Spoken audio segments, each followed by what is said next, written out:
Father, thank you for your Shabbat. Thank you for your lessons. Thank you for Scripture throughout time, what we have of it, and that we're still able to glean information. And we just want truth. We're done being fed lies and deceptions. Father, we just want your truth. We just want to do your thing the way you want us to do it. In whose name I pray. Amen. And so, this is July 24th of 2022. Building a Consciousness is the title of this week. So just as a reference as to why does that matter? Or what is this even talking about? We spend our entire life, since we're infants, firstborn, and perhaps there's consciousness of sorts inside the womb, but scientists and philosophers and psychologists, even still now, can't and don't really ever define what consciousness is.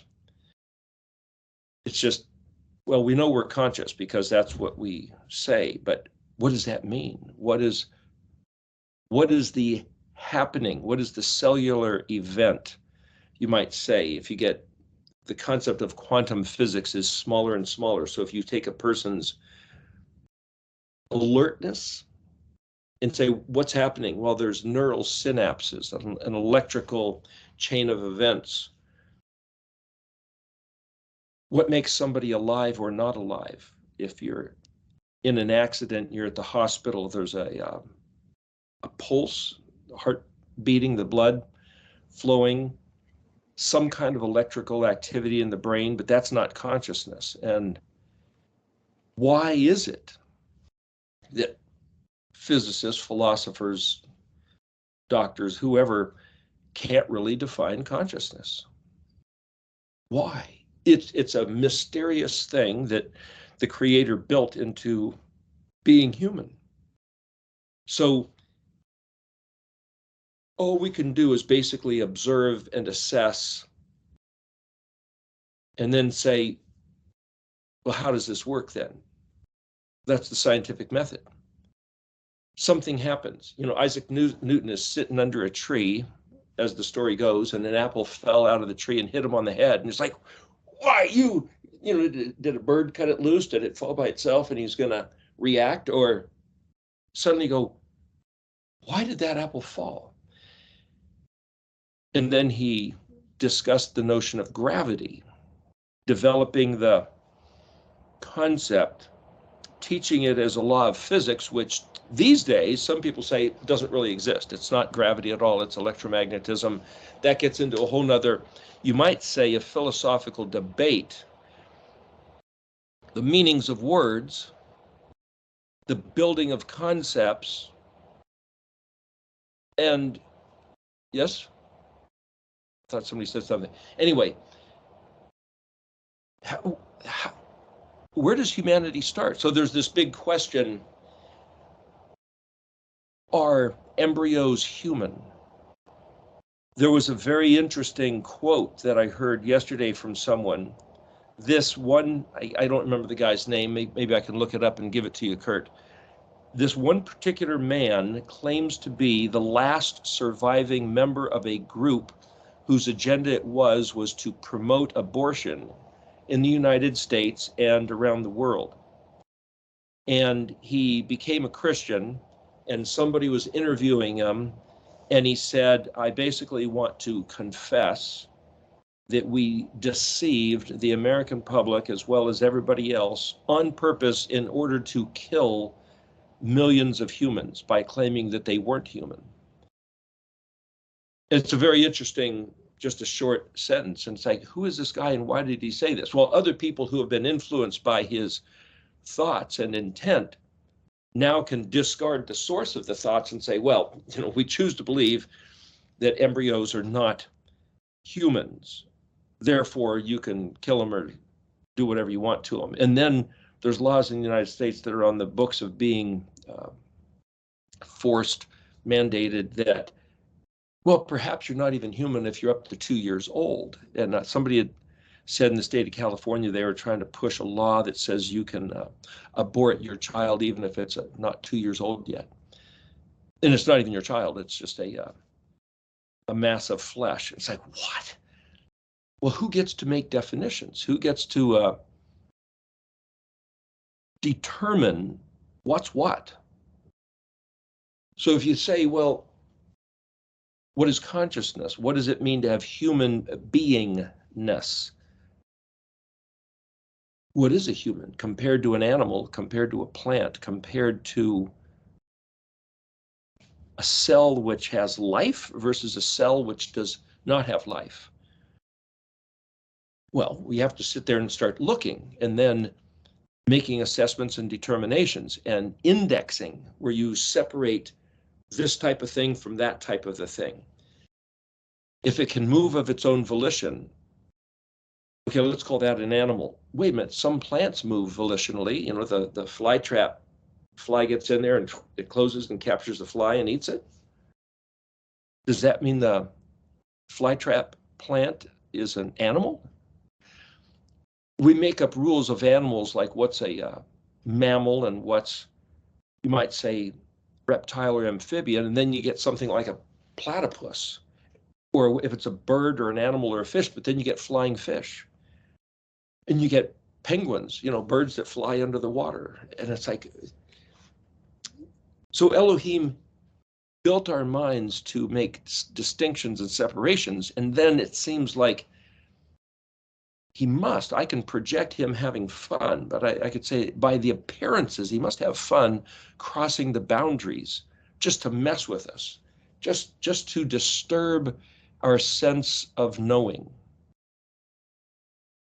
Well, humans, if I look at myself as just a random human subject, I have certain experiences, conversations, things that happen to you as you're developing through the years.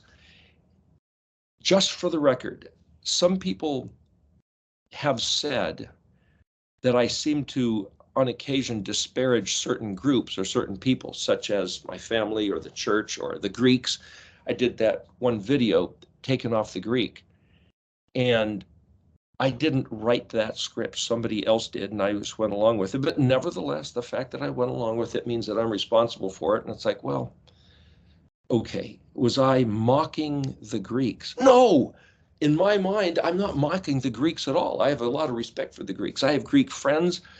We are, you might say, a vestige or a progeny of Greek culture. Greek minds of philosophers and mathematicians, just those two fields, are noted as being the greatest in the world, or among the greatest of the world. You get some Oriental philosophies that I was never introduced to. They're different than Greek, but that doesn't mean they're less. It's a perspective. But going back to about 500 BC, you've got guys like Pythagoras and Aristotle, Plato, and Socrates. Those three is almost like Abraham, Isaac, and Jacob, you know. Aristotle, Socrates, and Plato were kind of like the patriarchs of Greco-Roman Western hemisphere thinking, Occidental mind. Doesn't mean it's right or wrong. They've just established a paradigm. The Greeks changed the writing of Paleo-Hebrew, like putting it in a mirror. It's a reverse image. So some people have noticed that if you start looking at Paleo-Hebrew and then you compare it to ancient Greek, it's like the letter E is 3 lines facing this way and the letter Hey is 3 lines facing that way. And it's like, it's the same thing with a mirror image. A lot of the letters are almost identical. The Aleph maybe got tilted upside down this way, I guess, but then it got turned upside down. It became the letter A or Alpha. Even the lowercase letters are variations, Greek into Latin, English. My point is, I'm not trying to mock them, more having fun. having fun? Can you insult somebody? Can you be sarcastic or satirical? People have sensitivities. A friend of mine, guy I used to work with for many years, he said he learned early on that it's not sarcasm, it's scarcasm.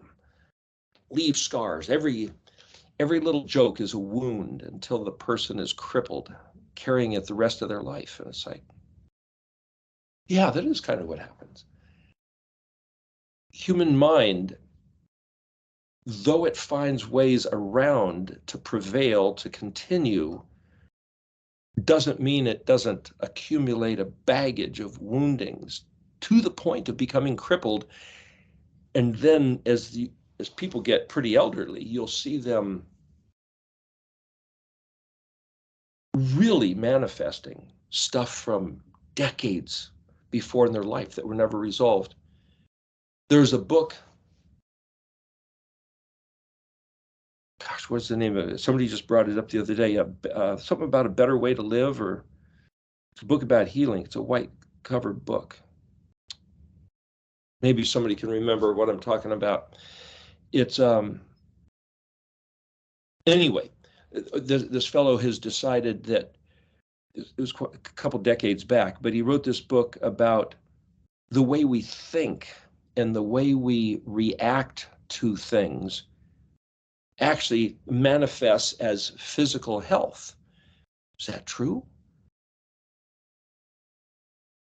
Well, why is he able to determine a specific link by observation between psychology and physical health? So the scientific method is you observe something happening and you try to say, wait a minute, there seems to be an order to that. It's not just a bunch of random stuff happening, like a jigsaw puzzle full of 1,000 pieces somebody throws up into the air, into the wind, and say, there's life on Earth in the universe. Well, even if it might appear to that to the novice at first, the more you look at it, you realize, no, wait a minute, this is a very specific jigsaw puzzle with pieces that all interlock to form a picture, and somebody threw it into the air, into the wind, and I just happened to see it at that moment, and it appeared to be random chaos, but it's not. It's actually very, very specific and determinable, such that I could even just say how it got to be in that case, though I might have, as an observer, just caught a glimpse of think about freeze frame, the idea of take a snapshot of a happening. Now you can stare at it and say, gosh, what's going on here? And it's like, well, it's one page, one phase, one phrase within a moving sequence of a bigger story. Well, how is it that I can even say such a thing? Oh, I got to go back to the beginning. Back to the beginning. Is it within the womb or is it being born? In talking about the Hebrew alphabet as the fractal paradigm of everything, of the universe, of consciousness, of what it means to be a human being, of Yeshua being Mashiach, of Israel being the Am Kadoshi of Yahuwah. It's all in the Hebrew alphabet.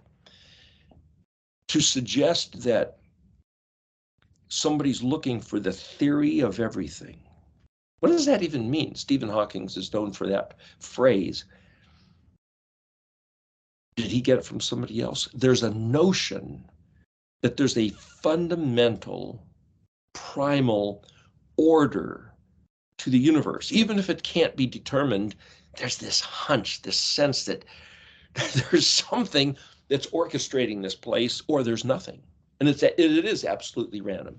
But then other people have said that the idea that the universe is random, chaotic disorder with no intelligently designed, programmed, orchestrated planned purpose, intent, and continuum is like thinking that if a tornado hits a junkyard of old cars, it grabs the pieces, swirls them, throws them up into the air, and they somehow assemble into a fully built, fully functioning 747 airplane with fuel and gauges and pilot driven, perfectly forming, functioning. It's like out of a junkyard of old cars, you can get that. That's insane. Insane. That's to say that sanity is structured. If everything's random, you can't say sane or insane. But to think that a tornado could hit a junkyard of old cars and throw a functioning flying 747 is to say that this incredible universe we live in came from nothing, came from the Big Bang. Yeah, but what if the Big Bang was a type of event? It's determined that you can scientifically, which is the scientific method, is to observe, to index, analyze, categorize, and then hypothecate, which is to say, if 2 + 2 is 4, and 2 + 2 + 2 is 6, then 2 + 2 + 2 + 2 = 8. I'm going to project that. Now I'm going to calculate it, and geometric theorems are calculated the same way. You come up with an idea, you find a system, and then you extend the system past your experience, and you see whether it works. So what's the system? Psychology 101. Remember the first class, they were talking about reward and punishment, positive and negative reinforcement. You take rats, you stick a rat in a cage, and you want him to come over and press a bar and get a little pellet of food rolls out of a dispenser. So how do you get him to do that? If you just sit here and wait watching the rat, is he going to walk over there and press that bar to get the food pellet? Well, he doesn't know there's a bar or a food pellet, or that you are observing him, waiting for him to do that. As far as he knows, he's just a consciousness in, hey, looks around, it's a small world. Does he know it's a cage within a bigger room, within a bigger universe? No, it's just, he's a rat in this environment. Does he even know he's a rat compared to what? Maybe never even seen any other creatures. Born in a laboratory, never seen a plant. Gosh, what's the consciousness of a rat? But the observer in the psychological experiment, the rat's just sitting there looking around, and if the rat happens to look in the direction of the bar that he should press, a nugget rolls out of the dispenser. Hey, look at that. A new thing introduced into the world of the rat. So he goes over and eats it. Hey, where did that come from? I don't know, just all of a sudden a piece of food comes down.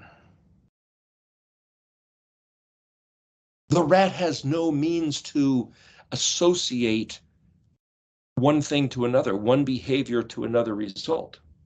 So the rat just sits there and is looking around. Nothing to do. He's just a rat in a cage. For how long?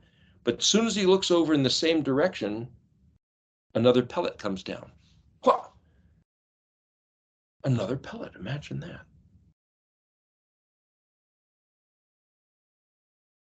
So he eats the pellet,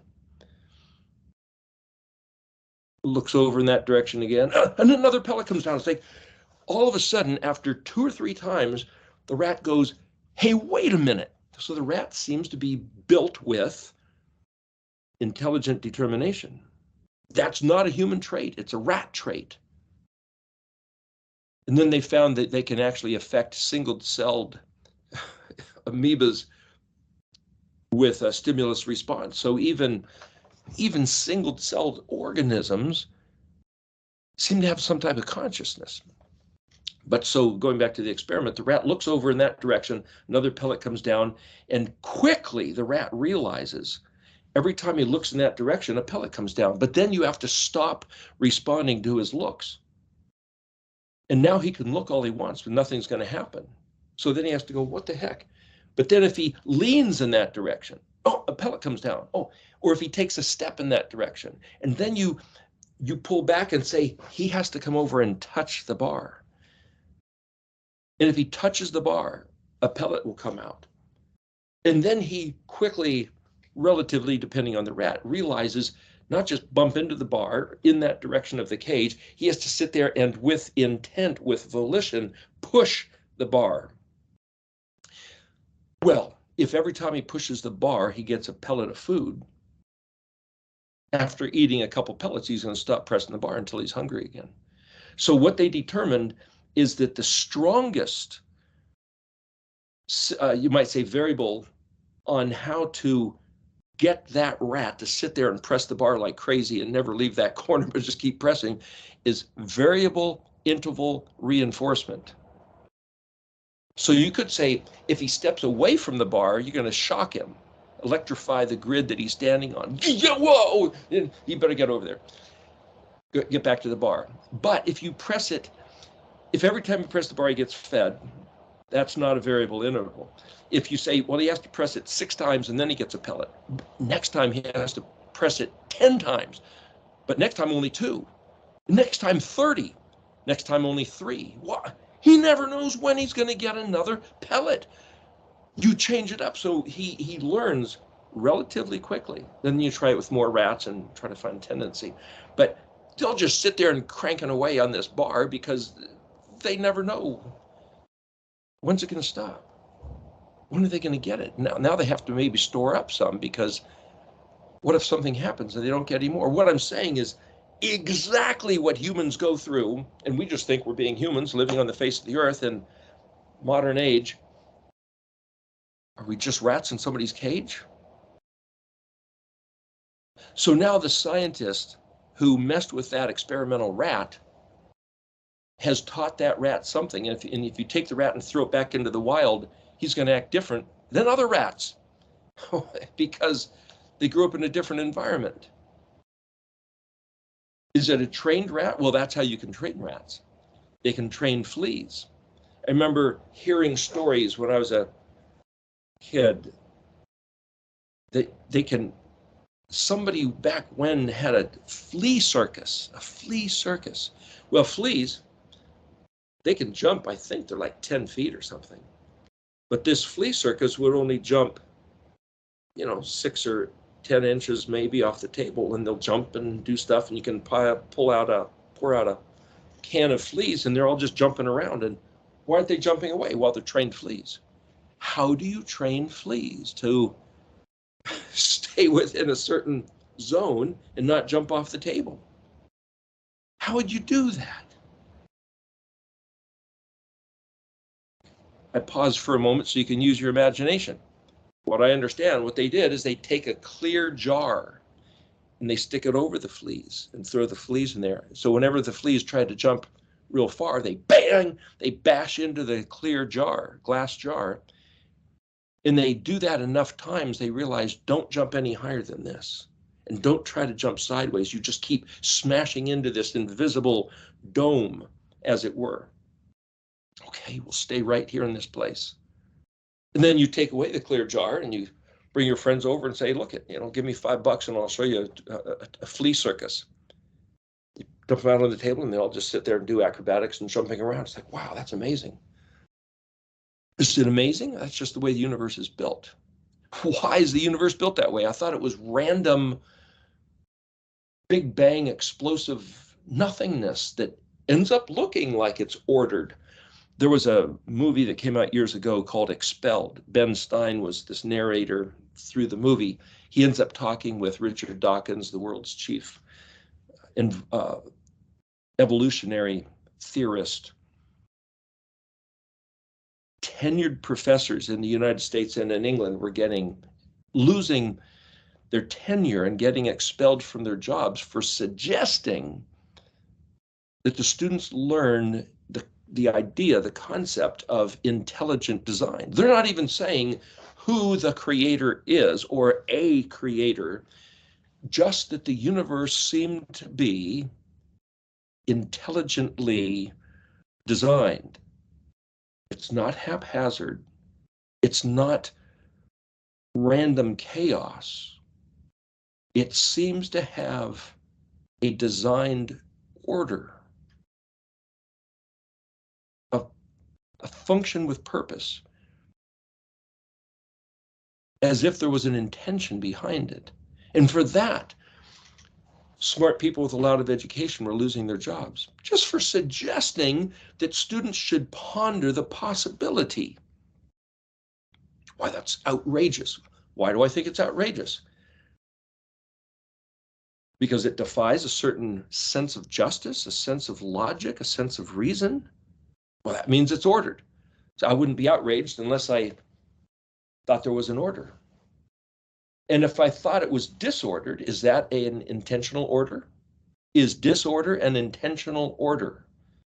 Like if somebody says, there's nothing true, there is no truth. I've asked people the question, what's truth? There is no truth. Really? Is that true? You can't say it's true if there's no truth. It's a little logical cycle in your mind that humans are built like the fleas in a jar, where we just can't get out of a train of thought, a way of thinking. The universe that we think of as physical and expanding forever, infinitely, might just be a little tiny Mobius strip. So you take a ribbon and you give it one twist and you tie it back on itself. And then if you were consider that ribbon to be a racetrack and you a little race car, if you go around that like a figure 8 loop, but it has one twist, then both sides of the ribbon get driven on and you can go infinitely. So if light didn't have to go in a straight line, but light might bend with the Mobius strip curvature, if you projected a light from a certain source, it would go forever. You might find it coming back around and hit you in the back of the head and say, oh, hey, that was the same light. But if it wasn't directly on track with that, it would seem like it was an infinite universe, even though you're trapped within a very particular confine. So what I'm trying to say is this fractal paradigm model that I'm suggesting is the Hebrew alphabet. I'm projecting, I'm hypothecating, postulating, I'm saying the land of make-believe. Title of the video from a couple weeks ago. What does that mean? Well, if the scientists, physicists, and philosophers are looking for the theory of everything and they have no basis to go on other than observation, how does the universe seem to work? How does the mind of a flea, an amoeba, a rat, any other creature, any plants will respond to stimuli too? You can walk into a room and say to the plant, but my, that's lovely. You're sure a nice looking plant. You can play music and the plant will respond thriving. But if you look at, people have done this experiment a long time ago. People, you walk into a room and go, even if you don't even say the words, I'm going to tear you apart, I hate you. That plant will actually wither and die. Plants responding to words and or just projected thoughts, human projection. How is that possible? We're not necessarily taught that. Well, we're not necessarily taught a lot of things. To postulate that the theory of everything that drives, that establishes, builds, that sets up this entire universe, both interaction between conscious beings or humans and animals, or even humans and plants, or even immaterial forces, things you can't see. We can only determine things with our 5 senses, but there's other things that exist, invisible to the naked eye or inaudible. that still exist. I mean, demons and angels, are they real? I don't know. We have to imagine them. How does it all work? So for me to say it's modeled to the Hebrew alphabet, I'm just trying to say this is a huge consideration. Probably a game changer for most intellectuals of the world, whether it's academia or ecclesiastical, which is to say either the teachings in schools, universities, colleges, or religious churches, ecclesiastical. This concept that the Hebrew alphabet is a real structure, is renegade, is avant-garde, is out of the box, is like nothing I have ever heard presented. Just so you know what we're dealing with. So you can hypothecate that, but then you have to say, well, prove it. The scientific method has to be proven, and not just supposedly proven one time by one person's experiments. Anybody else with the same conditions must be able to duplicate the experiment and come up with the same result. And then they'll say, okay, now we can prove that is scientific discovery. So there's a fellow by the name of Dr. Emoto, a Japanese medical doctor, scientist guy, wrote a book called Messages in Water. His the first I ever saw of his discoveries were, you might say, put on display in a movie called What the Bleep Do We Know, which is about quantum physics, and came out, I think, in the 90s. The point is, he was suggesting that you could take a glass of water and write something in English on a piece of tape and stick it to the glass, and it would affect the water molecules such that you could then extract a water molecule, freeze it, look at it under a powerful magnifying microscope, and see if you wrote something nice like I love you or thank you, the water would turn into a crystalline snowflake form. And if you wrote something like you're ugly, I think you're stupid, I hate you, or some negative projection, the water would look like molten lava, look almost dirty. Of course, you might say the beauty of a snowflake versus molten lava is the aesthetic in the eye of the perceiver. One's not beautiful and the other one ugly. But what I'm saying is that very specifically in this book, Messages of Water, he showed you the photographs. So there was no question. But somebody else said nobody else has been able to duplicate that. So it's invalid. It's not science. It's like, oh, gosh, well, people can make up stories all the time. Hence, we have people believing in evolution, and we have people believing in, well, gee, is it a flat Earth or a round Earth? Give me the facts, give me the science, give me the things that we have seen and tried to determine. No, we can't, because everybody has a different opinion about what the facts are. And it's like, well, then they're not facts. NASA has spaceships, telescopes, send them up, turn around, take a photograph of the Earth. But every time they do that, some computer artist has to sit there and modify it. How do you know a computer artist has modified a genuine photograph?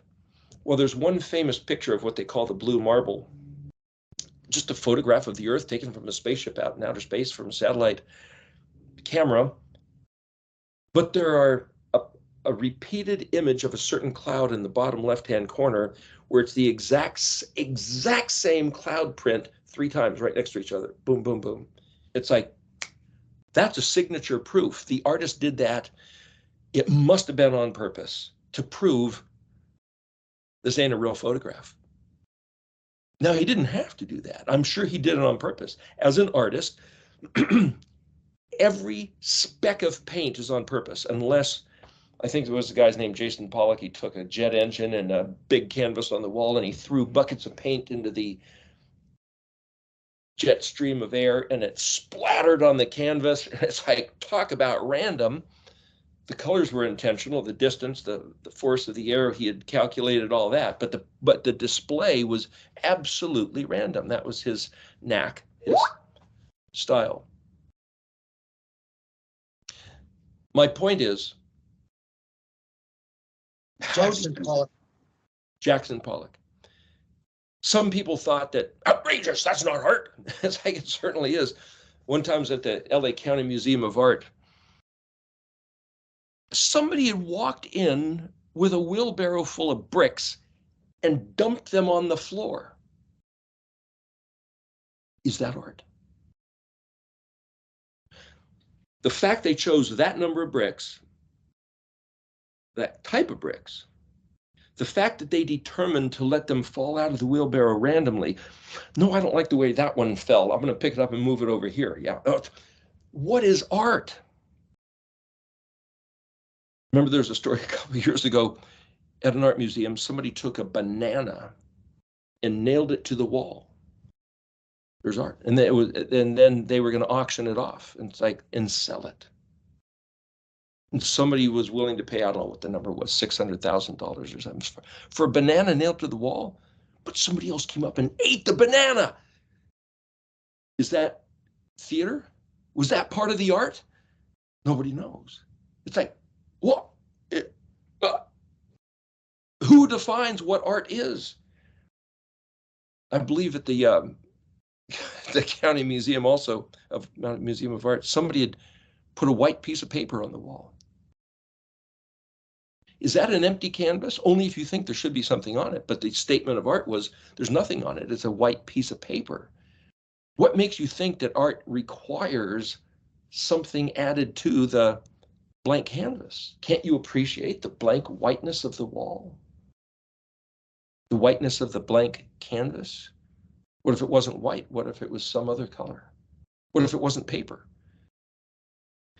What I'm saying is, we don't even know that we're rats in a cage. We don't know how big the cage is, and we don't know who designed the cage. We don't know if we look over here, food's going to come out. We don't know nothing. And the human experience from the time you're a little baby, first being born, is to say, where am I? But you don't even know why. I remember when I was a very young child, my mother had said something like, when babies are really small, this is how many days since birthing do they actually notice their own hand? Oh, hey. And they associate, hey, that's my hand. That's just not some thing appearing in my field of view, but that's, hey, and I can actually drive my arm and put my hand in front of my face. That takes a developed consciousness to do that.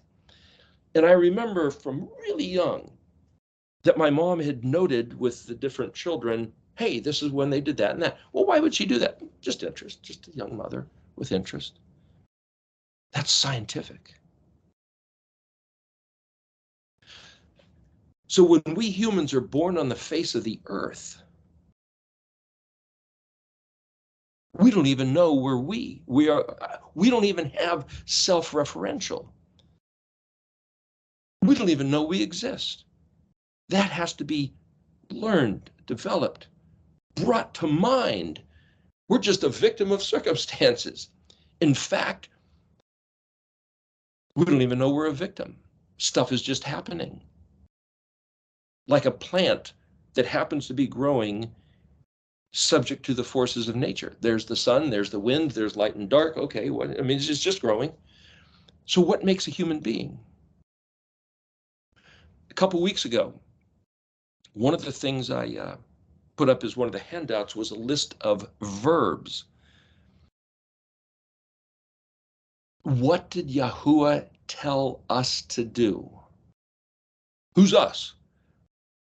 Shema Israel, Yahuwah Eloheinu, Yahuwah Echad. Is that something that all humanity needs to deal with? No. Shema Israel. He's talking to Israel. Oh, okay.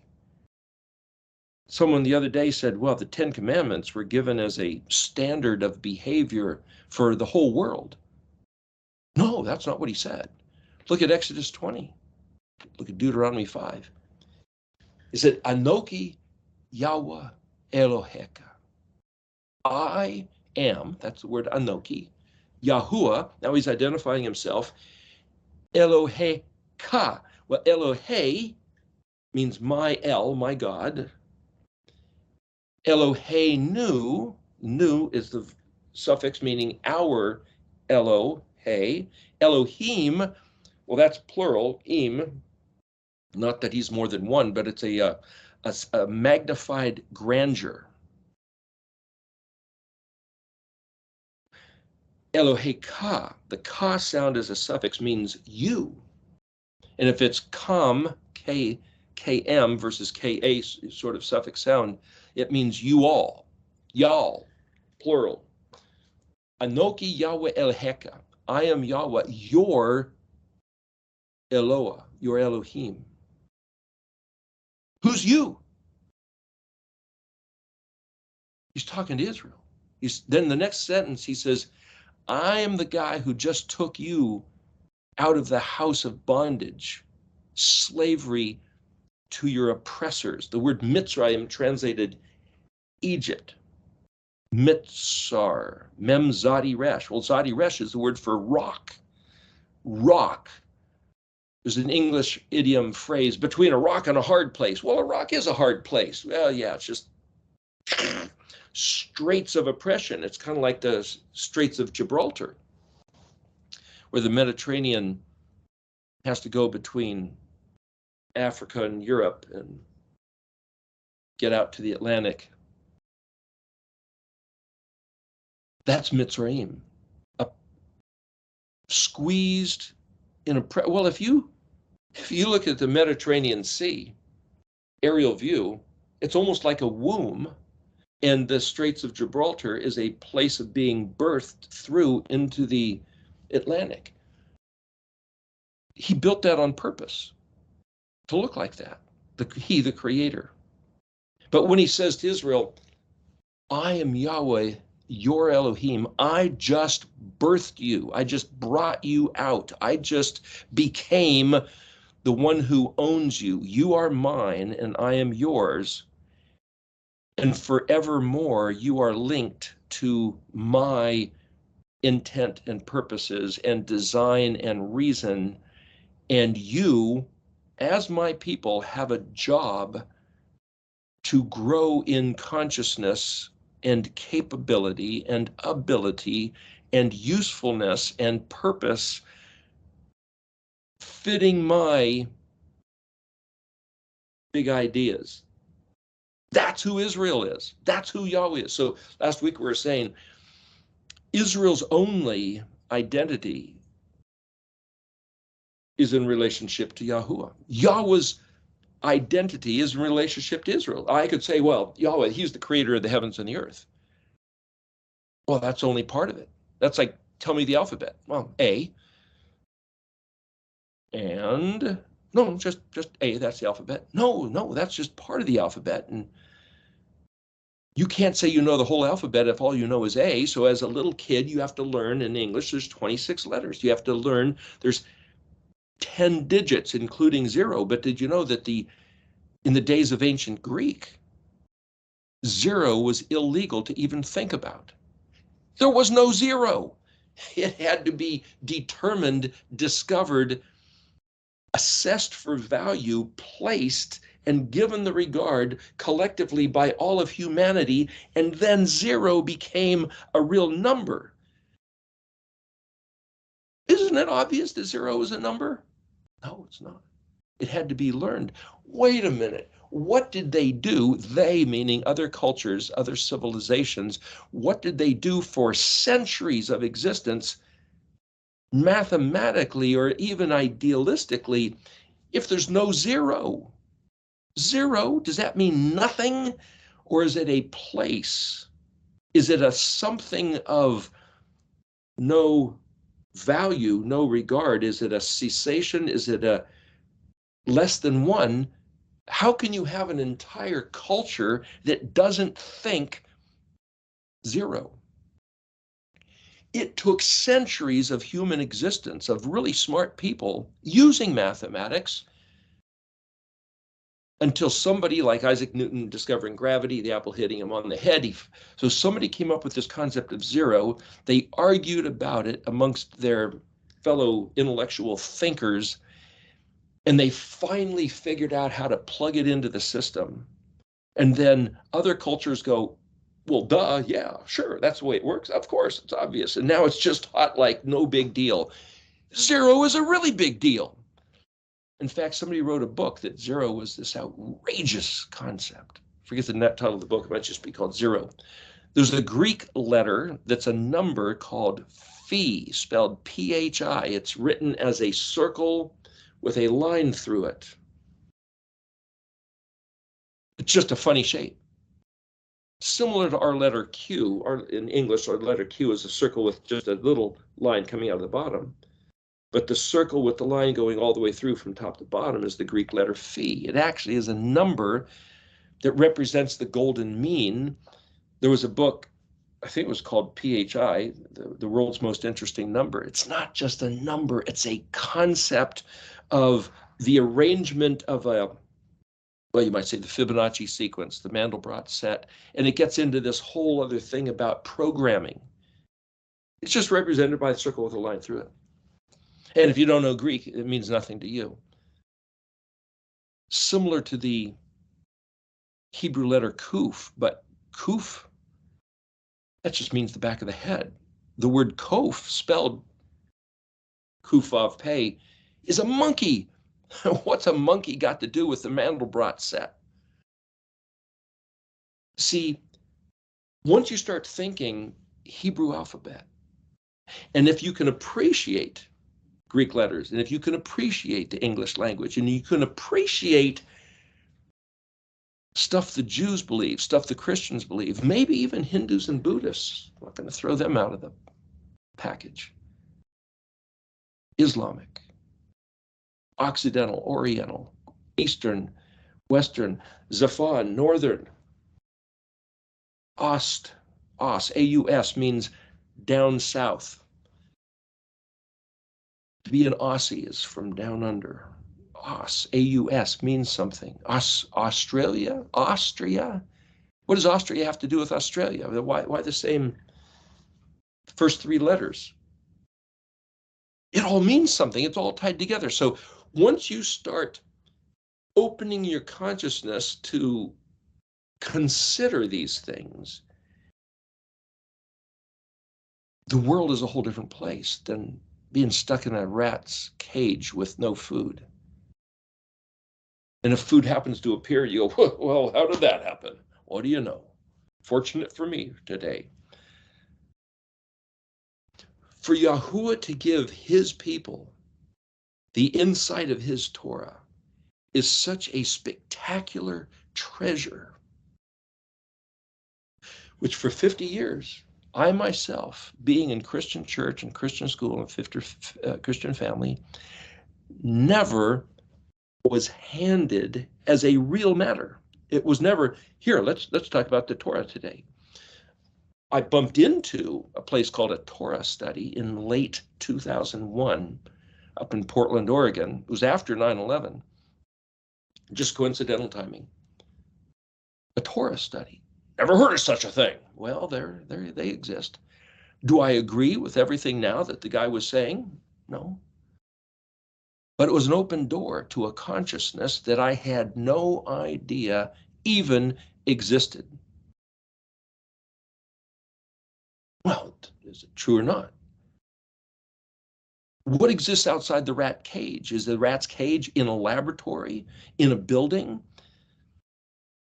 in nature? What's nature? Bugs, plants, other animals, predators? The rat doesn't know. So all of a sudden, to go to this Torah study and to realize, hey, Yahweh said something to a people group he called Israel. And the 10 Commandments were a very specific communication between him and them. Yeah, but what about everybody else? Got nothing to do with everybody else. I'm Yahweh, you're Elohim. I just brought you out of the land of Egypt, the house of bondage and slavery.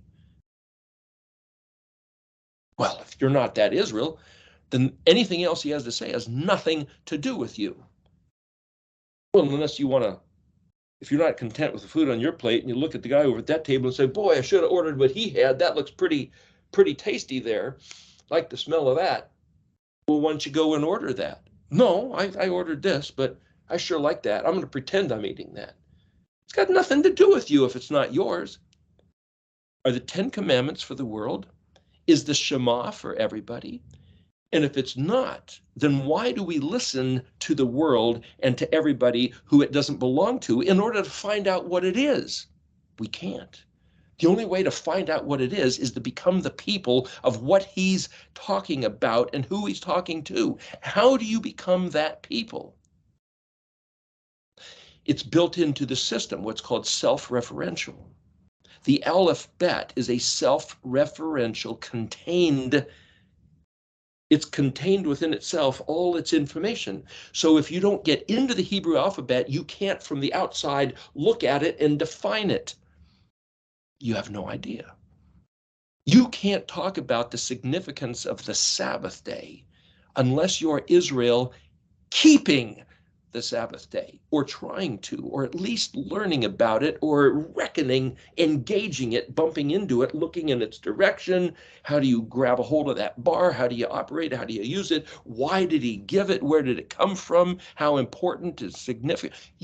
None of that's your concern. So if you go to an assembly of people who have no regard for it and listen to what they say about it, why? Why would you do that? Where do you go for insight about the information? You got to go to the source itself. So for Yahuwah to say, Israel, you alone have I chosen, because Abraham loved me and I loved him.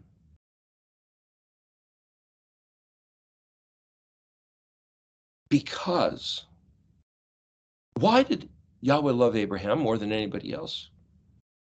You look all through the scripture and it doesn't really tell you. Oh, it does. There's one verse that says, I can't remember where it is. It's in Genesis, I believe, but Yahweh said, I noticed that Abraham will teach. Abraham will teach his children. Okay, so I'm going to show Abraham how this place works. Well, that includes Ishmael and Isaac. Abraham had those children. And then after that, he had 6 more, including, I believe, the person who became Midian. Well, wait a minute, Midian, that's one of the big enemies of Israel. Still son of Abraham, or perhaps grandson. But with a lady named Keturah, he had 6 other children.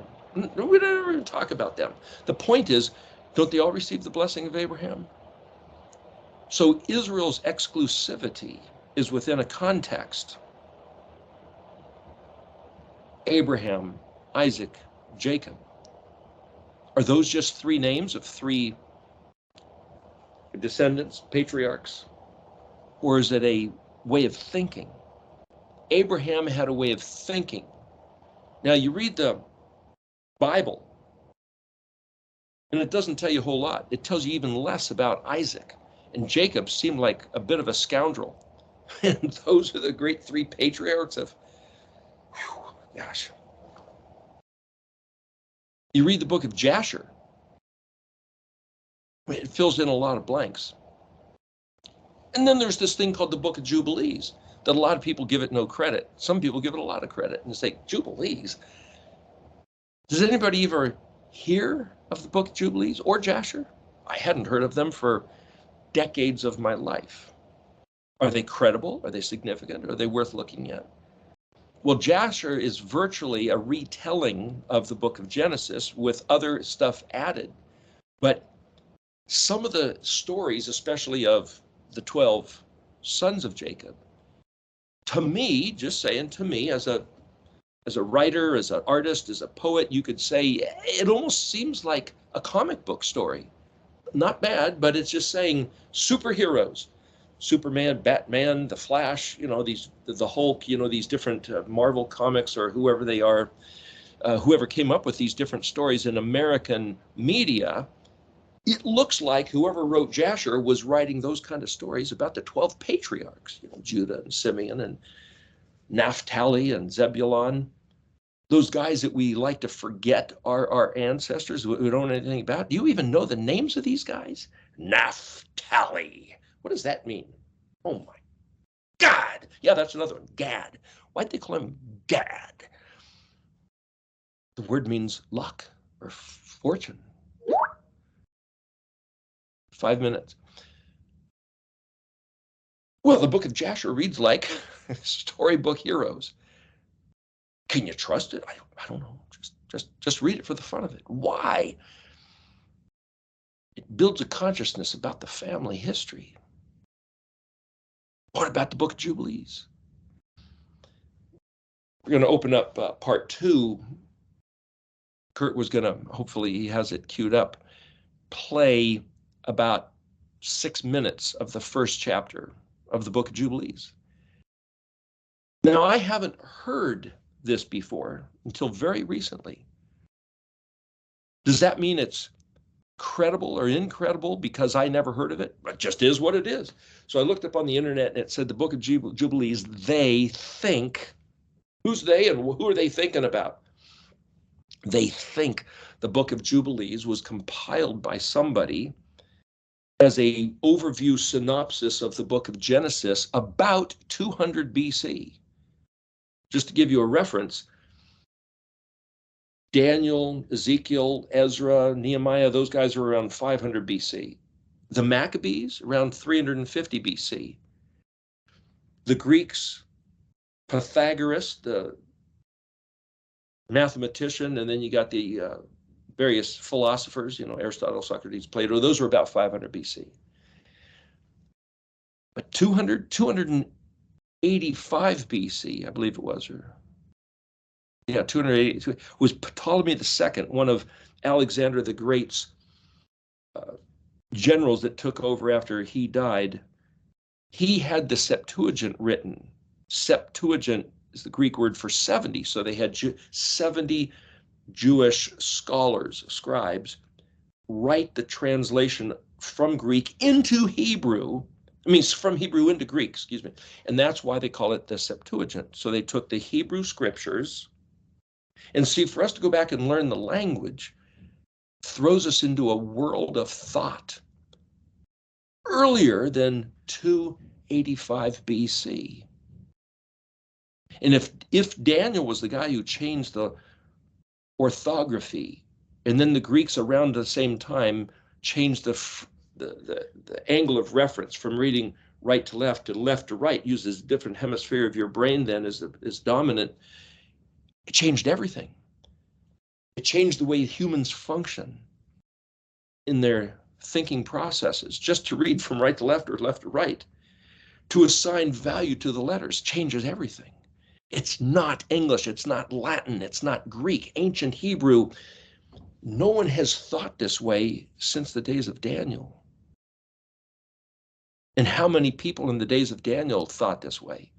Well, the reason Daniel got taken into captivity is because the whole kingdom was lost, because they were worshiping idols, false gods, other Elohim, Achrim, lost the whole thing. And in 285 BC, when Ptolemy had the Septuagint written, Yahuwah's name was taken out, like 7,000 times. Kyrios, translated Lord, was put in. No more Yod He Vav He. You take away his name, you take away his language, you change the way of thinking, the kingdom vaporized. Since 500 BC, since 285 BC, but Jubilees written about 200 BC is this last glimmer, a flare of hope. Oh, one of these days in the future, a drowning man going down for the third time. We talk about this song, Mimakomka, by Yama Ensemble. It's this Jewish prayer. It's not talking doctrine or theology, not so much. It's expressing this hope that the Book of Jubilees is talking about. So we're going to take a break and then